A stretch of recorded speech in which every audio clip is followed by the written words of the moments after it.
Um feliz sábado a todos os irmãos. É um prazer estar com os irmãos aqui mais uma vez, nessa casa de oração, no dia de sábado, para juntos adorarmos o Senhor, para juntos glorificarmos o nome do Senhor. Deus até aqui foi louvado por nós, foi glorificado com a nossa presença, com o estudo da lição da escola sabatina, com o estudo ou com a historinha das crianças. Deus foi louvado em tudo o que nós fizemos aqui de coração até agora. E agora nós entramos no momento supremo do nosso culto. Não porque eu estarei falando, mas porque Deus assim estabeleceu isso para nós. Agora, como eu sempre digo, eu vou estar daqui da frente adorando a Deus com minhas palavras, e os irmãos terão a oportunidade de adorar a Deus nos seus assentos, através da sua atenção, da sua reverência. É um momento soleníssimo agora. Que os pais estejam com seus filhos. Se alguma coisa importante tiver que ser dito, se não for tão importante, espere até o final do culto. Se for extremamente urgente, então por favor, fale baixinho para não atrapalhar a ninguém. Desliguemos os nossos celulares também e vamos deixar Deus, através do Espírito Santo, falar conosco nessa manhã. Hoje nós estamos chegando ao final dos 10 dias de oração que a Igreja Adventista do Sétimo Dia em todo o mundo esteve fazendo. Irmãos, nós estamos vivendo no cumprimento de profecias. Isso não foram apenas 10 dias que a liderança da igreja inventou para trazer alguma coisa para os irmãos fazerem. Não. O Espírito Santo está movendo homens e mulheres dentro dessa igreja para que eles auxiliem a igreja a fazer uma reforma e um reavivamento com base no ministério do Santo Espírito de Deus. Hoje, em todas as igrejas, ou pelo menos quase todas as igrejas adventistas no mundo, os pastores, os pregadores leigos estarão trazendo uma mensagem ao povo. Eu trouxe uma mistura, se assim eu posso dizer, de todos os temas que nós tivemos nesses 10 dias. Falamos sobre fé, sobre entrega, sobre o Espírito Santo. Eu não sei se aqui vocês tiveram todos os dias, eu acredito que não tiveram. A semana, os 10 dias, todas as noites. Então nós teremos agora uma pregação que todos os assuntos, espero eu, serão tragos aos nossos ouvidos. Que todos nós deixemos o Espírito Santo falar aos nossos corações. E eu convido os irmãos a comigo orarem, pedindo a bênção do nosso Deus para o estudo da sua palavra. Senhor nosso Deus e nosso Pai, graças nós lhe damos por entrarmos neste momento tão sagrado do culto de adoração ao Senhor. Aceite o nosso louvor, aceite a nossa adoração, aceite as nossas vidas, Pai. Nesse momento nós entregamos os corações e as mentes de cada um dos que aqui estamos. Entregamos em Tuas mãos as crianças, os juvenis, os adolescentes, os adultos e os idosos. Pedimos que o Espírito do Senhor habite na vida de cada um de nós, dando a interpretação, Pai, da Tua palavra, a sabedoria, o conhecimento, o discernimento da mesma para cada pessoa, individualmente, Pai. Pedimos que os anjos do Senhor aqui estejam conosco. Pedimos que o Senhor, em nome de Jesus, repreenda as trevas que estão dentro, que estão fora, para que nesse momento somente os anjos, o Espírito e nós aqui estejamos falando da luz e recebendo luz. Em nome do Senhor Jesus, nós oramos a Ti e lhe agradecemos pelas bênçãos desde já concedidas. Amém, Senhor.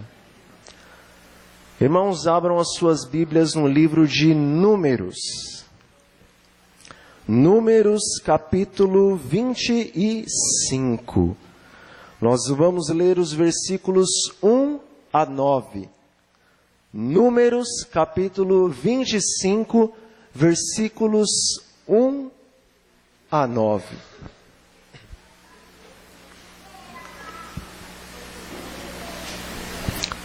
E a palavra do Senhor no livro de Números, no capítulo 25, versículos 1 a 9, nos diz assim: Habitando Israel em Sitim, começou o povo a prostituir-se com as filhas dos moabitas.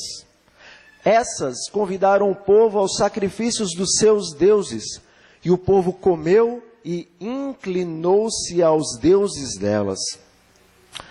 Juntando-se Israel a Baal-Peor, a ira do Senhor se acendeu contra Israel. Disse o Senhor a Moisés: Toma todos os cabeças do povo e enforca-os ao Senhor ao ar livre, e a ardente ira do Senhor se retirará de Israel. Então Moisés disse aos juízes de Israel: Cada um mate os homens da sua tribo que se juntaram a Baal-Peor. Eis que um homem dos filhos de Israel veio e trouxe a seus irmãos uma midianita perante os olhos de Moisés e de toda a congregação dos filhos de Israel, enquanto eles choravam diante da tenda da congregação. Vendo isso, Finéias, filho de Eleazar, o filho de Arão, o sacerdote, levantou-se do meio da congregação e, pegando uma lança, foi após o homem israelita até o interior da tenda e o atravessou ao homem israelita e à mulher, a ambos pelo ventre. Então a praga cessou de sobre os filhos de Israel. Os que morreram da praga foram 24.000. Irmãos, toda Escritura é inspirada por Deus. Toda a Escritura, ela é útil para o ensino, para a repreensão, para a educação, para a correção. De Gênesis ao Apocalipse, tudo o que foi escrito na palavra de Deus é útil para o nosso ensino. De Gênesis ao Apocalipse, tudo que foi escrito na palavra de Deus se renova a cada manhã. As coisas que aconteceram no passado, elas enviam luz para as coisas que estão acontecendo no presente e que acontecerão também no futuro. No grande conflito entre Cristo e Satanás, o nosso Deus, Ele trabalha dessa forma. Ele trabalha com o tipo e com o antítipo. Trabalha com uma sombra e com um objeto real. Ele trabalha na Escritura, primeiramente com um cumprimento, e depois no futuro ele traz novamente isso à tona. E por que Deus faz isso? Por muitos motivos. Primeiramente, para mostrar a sua onisciência e a sua onipotência. Um Deus que conhece o futuro desde o passado. Então Ele faz com que as histórias que aconteceram com o seu povo no passado aconteçam também no presente. Para que desta maneira não apenas a sua onisciência, a sua onipotência se mostre, mas também o seu amor. Porque quando Deus conduz a história com as suas mãos poderosas, de maneira a no futuro repetir-se o que aconteceu no passado, Ele está dando uma oportunidade para o seu povo das gerações futuras olharem para aonde os filhos de Deus no passado caíram e não caírem. E também olharem aonde os filhos de Deus no passado tiveram êxito. E desta maneira, no presente ou no futuro, venham também os filhos de Deus a ter êxito. Essa é a onisciência do nosso Pai de amor, o qual não quer que ninguém pereça, mas que todos cheguem ao conhecimento do amor e da graça e aceitem a salvação de Cristo Jesus. Ninguém precisa ficar prostrado no deserto, como o povo de Israel ficou prostrado no deserto, no período em que eles estavam vagando após a sua saída do Egito. O capítulo 25 de Números, os versículos que nós acabamos de ler, é uma ilustração, é uma sombra, é um tipo do que o povo de Deus está vivendo nesses dias e do que o povo adventista do sétimo dia, dentro em breve, mas muito em breve, também estará vivendo. A igreja adventista do sétimo dia, ela está hoje espiritualmente acampada em Sitim.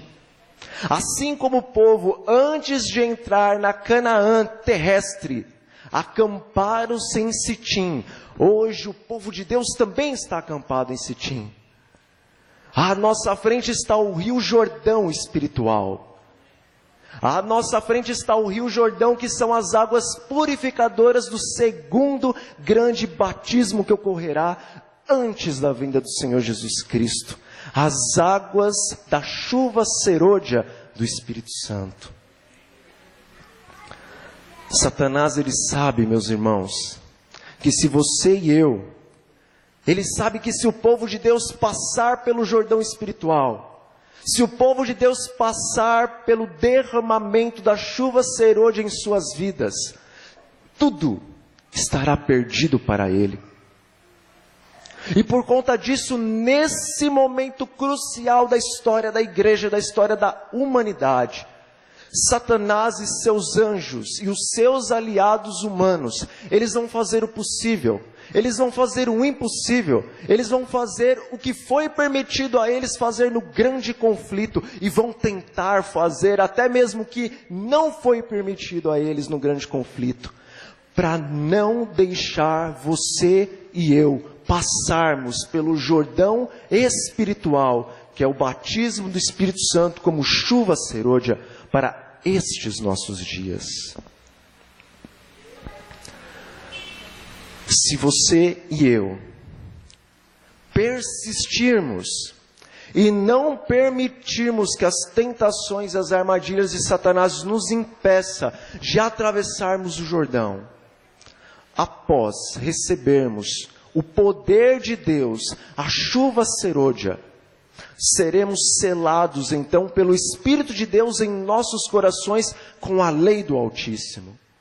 E as palavras que a Santa Escritura diz a respeito de todos aqueles que forem selados com o Espírito de Deus, com a lei de Deus, é esta: o justo continue sendo justo, e o santo continue a se santificar. Precisamos passar pelo Jordão. Satanás, sabendo que se nós passarmos pelo batismo da chuva serôdia, passarmos pelo Jordão espiritual, sabendo que se isso acontecer, tudo estará perdido para ele, então ele tentará, como eu já disse, o possível e o impossível, e ele enviará as midianitas. As midianitas são a carta escondida nas mangas de Satanás.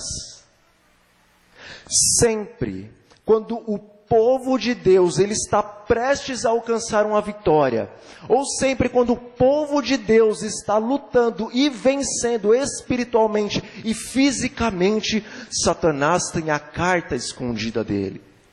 A carta escondida de Satanás em todas as épocas do grande conflito entre Cristo e Satanás foi, é e será as midianitas.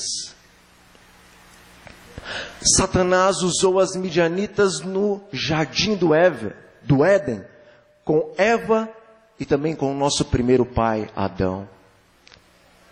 Satanás usou as midianitas para fazer com que os descendentes de Adão viessem a se casar com as filhas dos homens e se contaminassem com o pecado.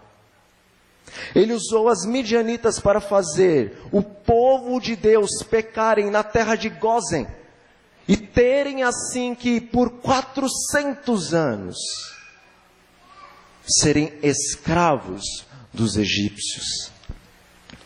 Satanás também usou as midianitas para fazer o povo de Deus pecar na terra de Sitim, enquanto eles estavam acampados, esperando o momento em que eles iam entrar na Canaã terrestre.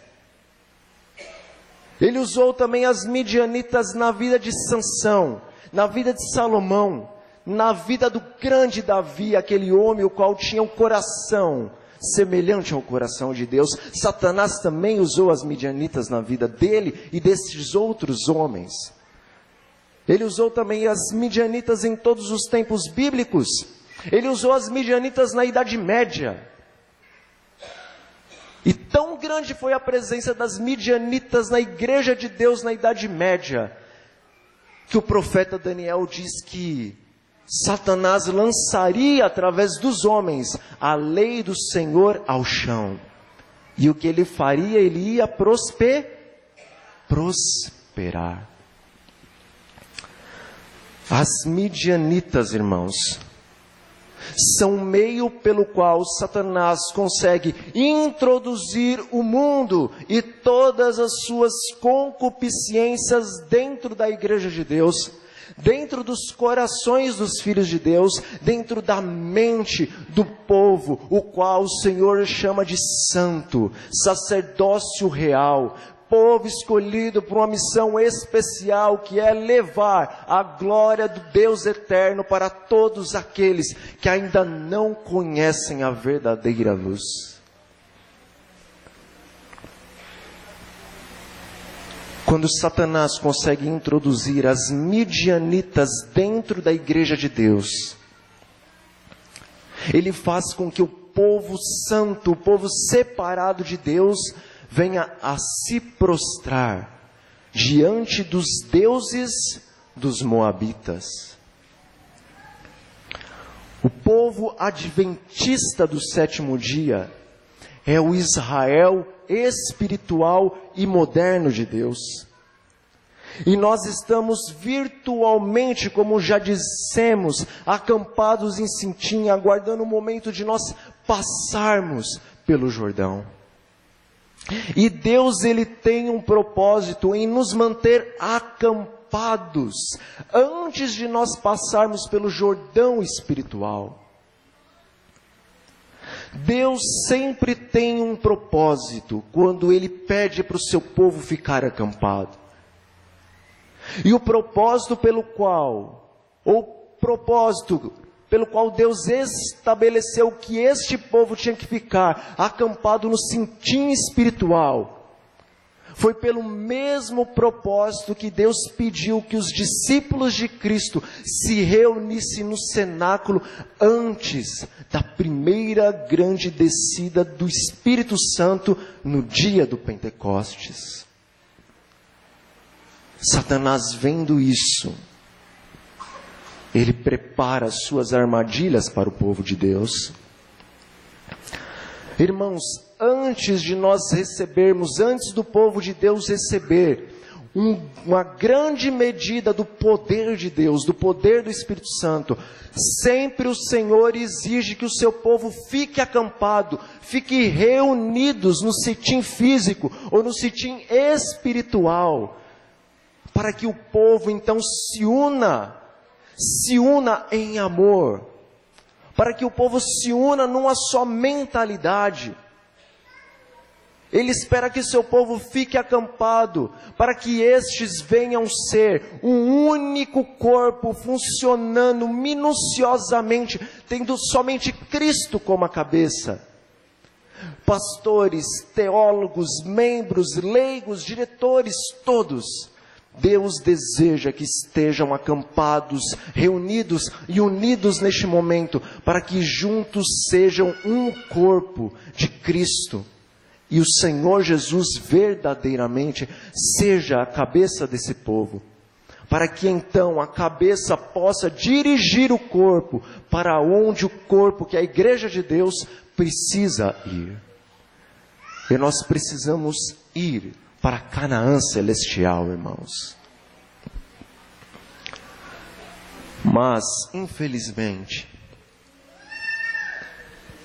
a minoria de nós percebemos que este é um tempo soleníssimo que está ocorrendo na história da igreja, que está ocorrendo na história do grande conflito. Uma minoria de nós está se preparando para um tempo como nunca houve, como jamais haverá.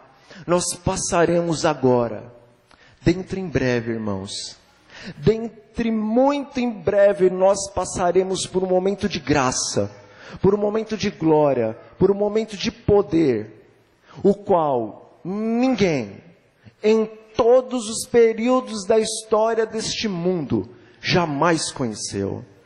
Nem os discípulos no dia do Pentecostes e posterior ao dia do Pentecostes conheceram o período de graça e glória que Deus está prestes a conceder agora a você, a mim e a todos aqueles que estiverem conscienciosos do que está acontecendo neste momento no arraial do Senhor, na igreja adventista do sétimo dia. A maioria de nós, irmãos, e logo nós vamos entender na pregação, a maioria de nós está pensando que nós só paramos para acampar, para descansar um pouquinho da jornada no deserto.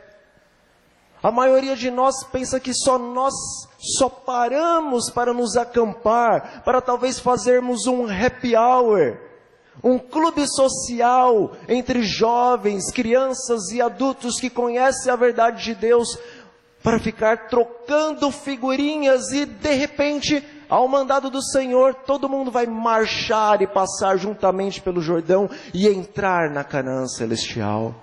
É este o pensamento da maioria de nós. As nossas atitudes diante do grande conflito mostram que estamos pensando que não há um motivo espiritual profundo para Deus nos deixar agora acampados antes de passarmos o Jordão.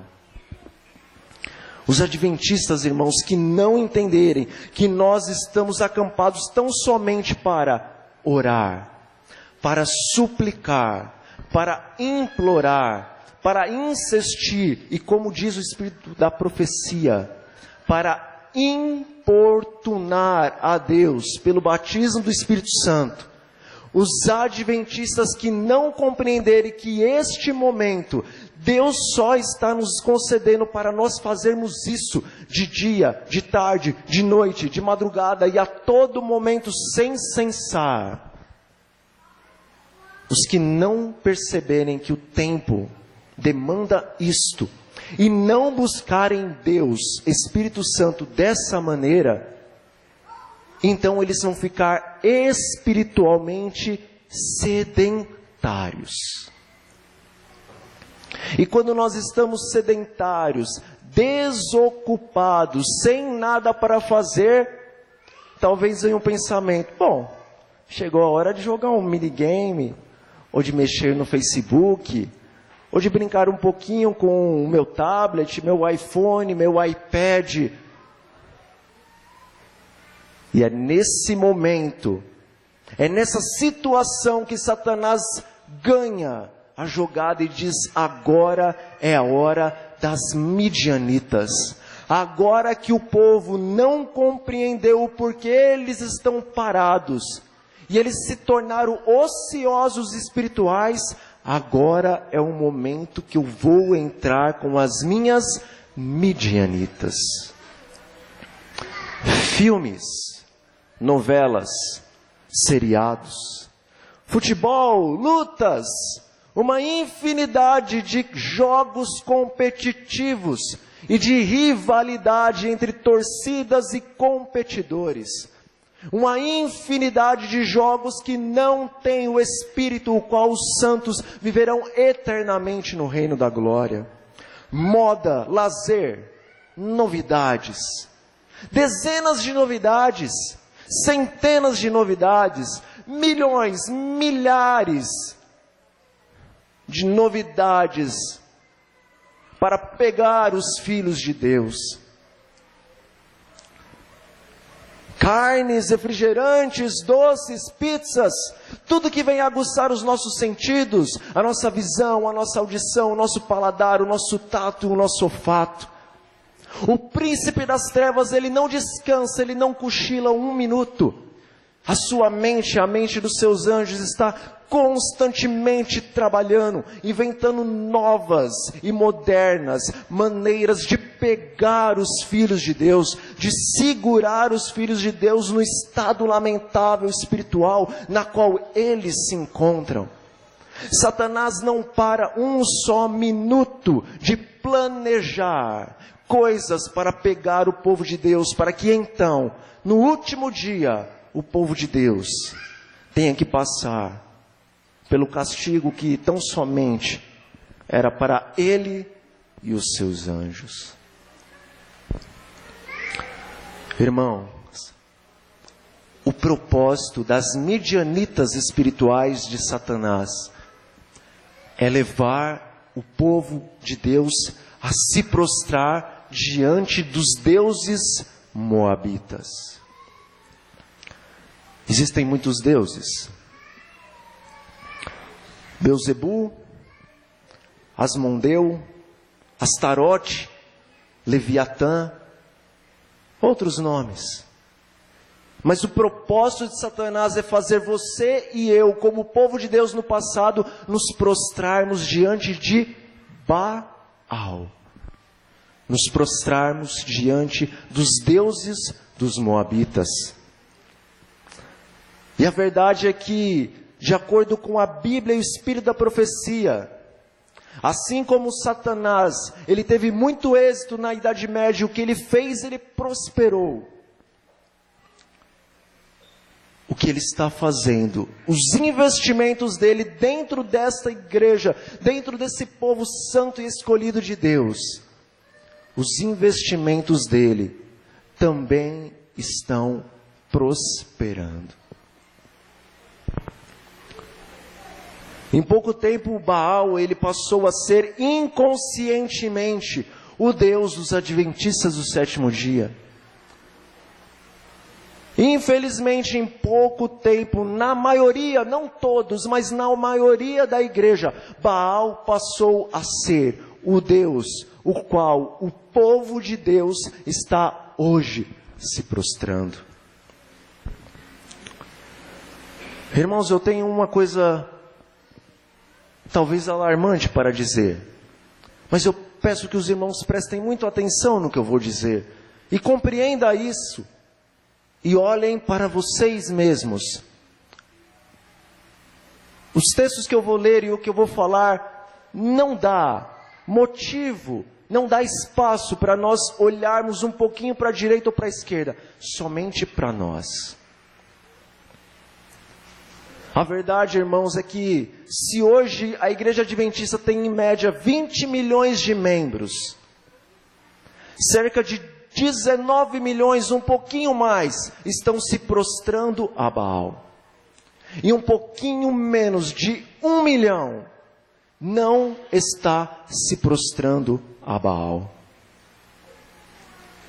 O Senhor nosso Deus, através da sua serva, no livro Serviço Cristão, nas páginas 40 e 41, Eventos Finais e outros muitos livros, ele diz o seguinte: de cada 20 membros que têm os seus nomes registrados nesta igreja, nenhum deles está ainda preparado para finalizar a sua obra na terra, e eles estão tão perdidos e tão sem esperança no mundo, como pecador comum está lá fora.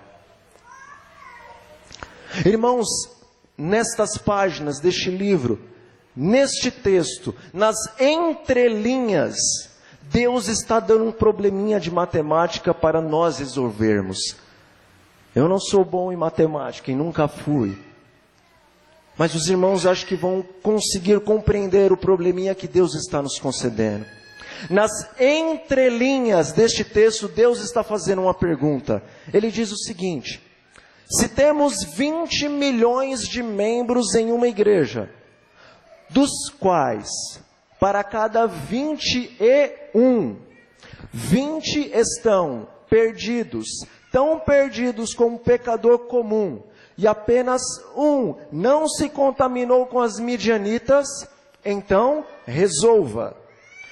Quantos adventistas estão prestes a serem vomitados e peneirados na grande sacudidura? E quantos permanecerão inabaláveis como uma rocha? E se alguém tem uma calculadora, pode fazer a conta, mas eu trouxe ela pronta. Resposta: cerca de 19.047.620 adventistas do sétimo dia são miseráveis, pobres, cegos e nus, mas inconscientemente batem no seu peito e dizem: sou rico e abastado, e de nada eu tenho falta.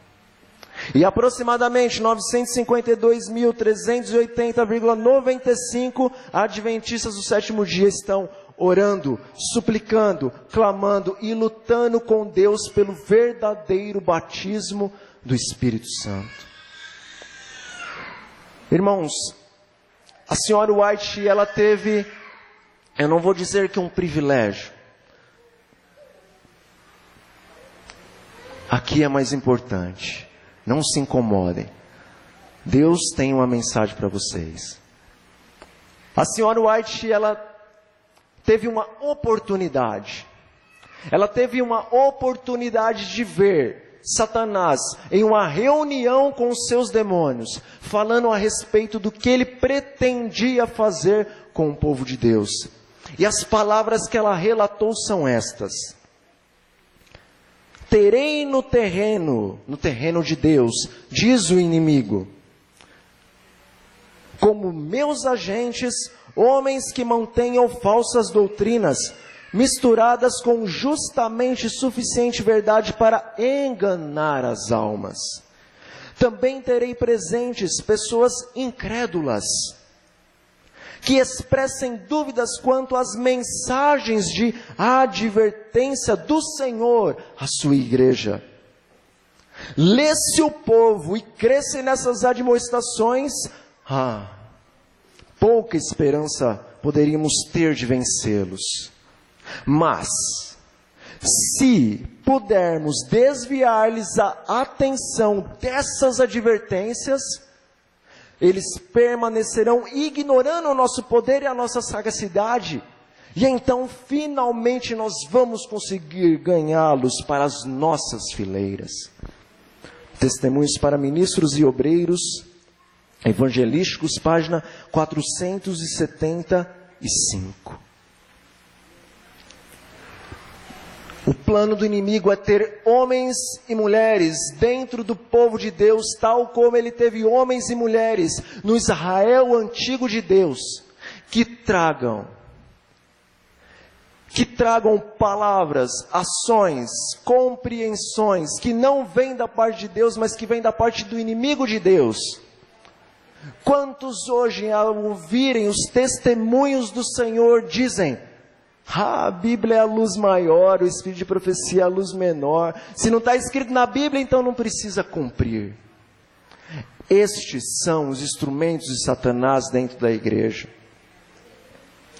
Quantos escutam a mensagem de saúde e dizem o seguinte: não, carne, comida, não é ponto de salvação, e começam a espalhar por toda a igreja, e sobem aos púlpitos e espalham isso para toda a igreja, e toda a igreja é contaminada com as palavras desses instrumentos de Satanás dentro da igreja de Deus, e assim a atenção do povo de Deus é desviada das advertências do Senhor, e então nós continuamos nos prostrando a Baal, até que vai chegar um dia, segundo a própria palavra de Satanás, que ele conseguirá nos ganhar para as suas fileiras eternamente.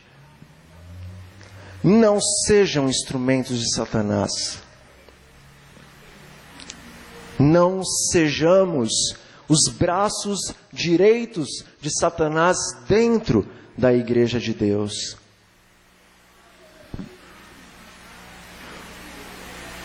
O Senhor, Ele está irado. Irado com o pecado. O Senhor está cheio de amor para com o seu povo. Mas o Senhor está extremamente revoltado com os filhos de Satanás dentro da igreja de Deus. Porque o Senhor tem um plano maravilhoso para esta igreja, para este povo.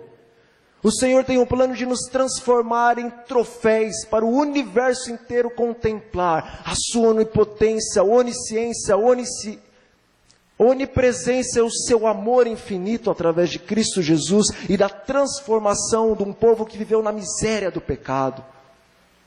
Mas Satanás traz os seus para o meio da igreja. E estes são como o joio que sugam as proteínas da terra, não permitindo que o trigo cresça e apareça e se torne viçoso, vistoso, desejável para um mundo que está em trevas. Deus está muito revoltado e irado com os instrumentos de Satanás dentro da igreja. E de maneira especial, Deus está com o seu coração revolto com os líderes da igreja, pastores,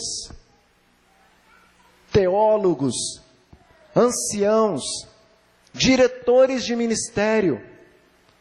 Todos esses são o exemplo para a igreja. Todos esses foram chamados por Deus para receberem uma unção especial do Senhor, para então poder estar à frente do povo de Deus, levando a glória do caráter de Deus aos filhinhos que estão sentados nessas fileiras.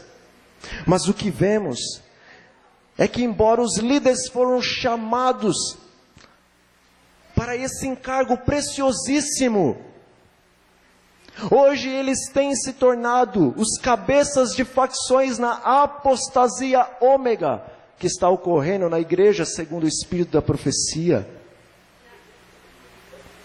Oh, irmãos, eu não estou falando só para os líderes, mas eles têm uma maior responsabilidade. Os líderes são os primeiros a trazer as midianitas para dentro do povo de Deus, justamente no momento em que Deus está pedindo para que o povo se prostre diante dele e clame a ele na presença do seu santuário, ou diante do seu santuário. Os líderes muitas vezes são os primeiros a vestir-se como o mundo dentro da igreja. Eles têm sido os primeiros a comerem como o mundo e a levantarem a bandeira de que a alimentação não é ponto de salvação. E eu quero trazer uma verdade para os irmãos. Esta palavra, ou esta frase, a alimentação não é ponto de salvação, é uma heresia dentro da igreja. Porque as meias verdades são heresias também. Quando Satanás levanta alguém para vir ao púlpito ou para sair espalhando entre o povo de Deus que a alimentação não é um ponto de salvação, até aí ele disse a verdade. Assim como lá no Éden ele disse para Eva: Deus sabe que quando você comer o fruto, os seus olhos vos abrirão. Ele estava mentindo para Eva? Até aí não, ele estava falando a verdade. E quando ele diz o seguinte através dos seus servos: a alimentação não é ponto de salvação, ele está dizendo a verdade até aí. Só que ele não diz o resto. Alguém pode me dizer o que é ponto de salvação? Sábado é ponto de salvação? Não. Matar alguém é ponto de salvação? Não. Adulterar é ponto de salvação? O que é ponto de salvação? Cristo morto, ressurreto e intercedendo pelos filhos de Deus na presença do Eterno. É o único ponto de salvação, porque nós somos salvos pela fé mediante a graça do Senhor Jesus Cristo, ou somos salvos pela graça mediante a fé em Cristo Jesus. Mas Satanás não levanta homens nessa igreja para dizer que a alimentação não é ponto de salvação, mas é ponto de perdição. Porque aquele que conhece a verdade, mas não a pratica, esse receberá mais açoites do que aquele que não conheceu a verdade, mas praticou o pecado. Esta igreja recebeu uma revelação de Deus para os últimos dias. A alimentação está no meio dessa revelação. E o Senhor Deus diz através da sua profeta que muitos que estão meio convertidos com questão à carne, eles vão deixar de andar com o povo de Deus para nunca mais colocarem os pés nesta igreja. Então a alimentação não é ponto de salvação, ela é ponto de perdição. Ninguém vai para o céu porque deixou de comer carne. Mas muitos adventistas do sétimo dia vão deixar de ir para o céu porque não deixaram de comer carne. Ninguém vai para o céu porque deixou de tomar Coca-Cola, porque nós vamos para o céu por Cristo Jesus, o nosso Salvador suficiente. Mas muitos adventistas do sétimo dia vão deixar de ir para o céu porque não deixaram de tomar Coca-Cola, porque na Coca-Cola há cafeína, a qual é uma droga ilícita aos olhos de Deus, que afeta o sistema nervoso central dos seus filhos. Muitos líderes são os primeiros a trazerem essas heresias para o meio do povo. Muitos líderes são os primeiros a cantarem de acordo com o mundo e de acordo com as doutrinas e costumes neopentecostais das igrejas que se apostataram da verdadeira fé em Deus. Irmãos, alguns líderes, principalmente os jovens, eles chegaram a loucuras tão grandes que hoje eles estão envolvidos com festa de Halloween e festas julinas. Ó Pai Santo, quem dera que esses líderes que arrastam multidões de jovens na igreja para participar dessas festas, puderem ver que tipo de anjos está ao lado deles quando eles se reúnem para fazer essa brincadeira, a qual não foi criada na mente de homens, mas na mente de demônios. Diz o Senhor a respeito dos líderes: o Senhor só repreende quem Ele ama. E Ele diz o seguinte a respeito de todos os líderes dessa igreja, de todos nós, porque se eu prego, nesse momento eu estou sendo um líder também dos irmãos, e eu estou me incluindo aqui nisso que eu vou ler. O Senhor diz assim: os anciãos, os líderes da igreja, aqueles a quem Deus deu grande luz e que haviam ocupado o lugar de depositários dos interesses espirituais do povo, haviam traído o seu depósito. Eles dizem em seu coração: os tempos mudaram, o Senhor não fará nem bem nem mal. Ele é muito misericordioso para visitar o seu povo com juízos. Assim, paz e segurança é o grito de homens que nunca mais erguerão a voz como trombeta, para mostrar ao povo de Deus as suas transgressões. Esses cães mudos que não querem ladrar, são aqueles que sentirão a justa vingança de um Deus ofendido. Testemunhos Seletos, volume 2, páginas 65 e 66. Eu já estou terminando, pois o nosso horário já vai avançado, irmãos. Irmãos, neste momento da história do povo de Deus, o Senhor está convocando os seus juízes, assim como Ele convocou os seus juízes no antigo Israel. Ele está convocando os seus juízes para, assim como no antigo Israel, os juízes mataram os homens que se prostituíram com as midianitas e não se arrependeram. Deus está chamando os seus juízes hoje para matarem também os apóstatas não arrependidos.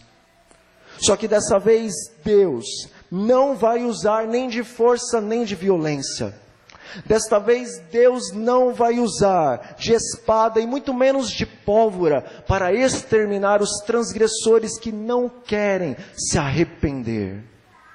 Dessa vez Deus usará da palavra do Espírito. Dessa vez Deus usará das Sagradas Escrituras e do Espírito da profecia. Diz o Espírito da profecia: perguntei qual foi o sentido da sacudidura que eu acabava de presenciar, e foi-me mostrado que foi causada pelo testemunho incentivado, pelo conselho da testemunha fiel, que é Cristo. aos laodiceanos. Esse testemunho terá seu efeito sobre o coração daquele que o receber, levará essa pessoa a exaltar a norma de Deus e declarar a positiva verdade. Alguns não vão suportar esse claro testemunho, vão se opor a ele, vão se opor a ele, e isto causará uma sacudidura entre os filhos de Deus. Testemunhos Seletos, volume 1, página 60. Irmãos, todo aquele que tem olhos e ouvidos espirituais pode ver que o espírito de João Batista e o espírito de Elias têm repousado sobre o povo de Deus em toda a face da terra. E hoje eu digo aos irmãos com toda a autoridade que o Senhor Deus, o Todo-Poderoso, tem me dado para pregar, que o machado já foi colocado nos troncos das árvores, e toda árvore adventista do sétimo dia que não produz frutos dignos de arrependimento será derrubada e será lançada ao fogo. Deus está hoje te dando uma oportunidade de rever a sua vida, de parar e pensar no que você está colocando no seu coração e a sua mente. O Senhor Deus não te chamou para ser cauda, Ele te chamou para ser cabeça. E ser cabeça neste povo não é ser presidente de empresa, ser cabeças nesse povo não é ser um grande teólogo, ser cabeça nesse povo é ter a glória do Espírito Santo habitando em suas vidas. Ser cabeça nesse povo é ter o amor de Deus em sua plenitude, é ter a mansidão do Altíssimo transbordando em nossos corações. Ser cabeça nesses últimos dias não é ter um salário gordo e roupas caras e bonitas para dizer ao mundo que você é filho do Deus de Israel. Ser cabeça neste mundo é ser submisso como Cristo, é ser, se necessário for, um mártir como Cristo. Ser cabeça nesse mundo é abrir o seu coração, rasgar o seu coração a Deus e clamar que Ele faça de você uma nova criatura, para que você seja um espetáculo ao mundo, para que você seja um espetáculo ao universo. Deus te chamou para ser homens e mulheres como nunca existiram e como jamais existirão. Um povo santo, um exército, diz Joel, como cavalos e cavaleiros montados para a batalha. Ninguém os pode deter, eles se arremetem contra lanças, eles escalam os muros das cidades, eles invadem as casas pelas janelas e eles saqueiam tudo que eles veem pela frente. À frente dele é como se fosse o Éden, mas quando eles passam, um ermo somente fica.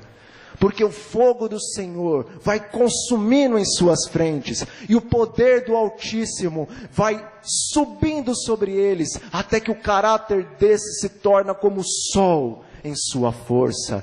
Deus te chamou para isso. Deus tem santidade para você. Deus tem humildade para você. E para mim, Deus tem amor para nós. É hora de marchar, meus irmãos. É hora de tirar a poeira dos nossos túmulos espirituais e nos levantarmos e erguermos as nossas cabeças, porque a nossa redenção está mais próxima do que nunca. Tomai as suas armas nas mãos, vivei da palavra, devorai a Cristo, o pão vivo, o maná que veio do céu, porque quem comer deste pão viverá eternamente. E Deus te chama a comer do pão vivo que é Cristo Jesus, e a beber do seu sangue, e a receber da água que jorra da pedra espiritual, a receber as primeiras e as segundas chuvas do batismo do Espírito Santo. Eu convido os irmãos para nos colocarmos em pé. Vamos pedir ao nosso Deus, através da oração, que Ele nos conceda o seu poder para nos fazer servos e servas do Deus infinito nesses últimos dias da história deste mundo. Oremos, meus irmãos. Senhor, nosso Pai e nosso Deus, adoramos ao Senhor, porque o Senhor é Deus. Louvamos ao Senhor pela tua perfeita criação e agradecemos ao Senhor pela vida e pela graça em nosso Senhor Jesus Cristo. Entregamos os nossos corações, as nossas mentes em tuas mãos. Entregamos cada célula, cada átomo do nosso corpo, para que o Santo Espírito do Senhor habite em nós em toda a plenitude do seu amor, de sua mansidão, de sua pureza, humildade e de todos os frutos do caráter do Senhor Jesus Cristo. Faça-nos agora cartas do amor de Deus para revelarmos ao mundo que o Senhor é Deus e é Santíssimo e que está voltando para resgatar os seus filhos arrependidos da destruição do pecado. Em nome do Senhor Jesus, nós oramos a Ti, meu Pai. Ouve-nos e nos atenda de acordo com a Tua vontade e cumpra em nós o Teu eterno querer. Amém e amém.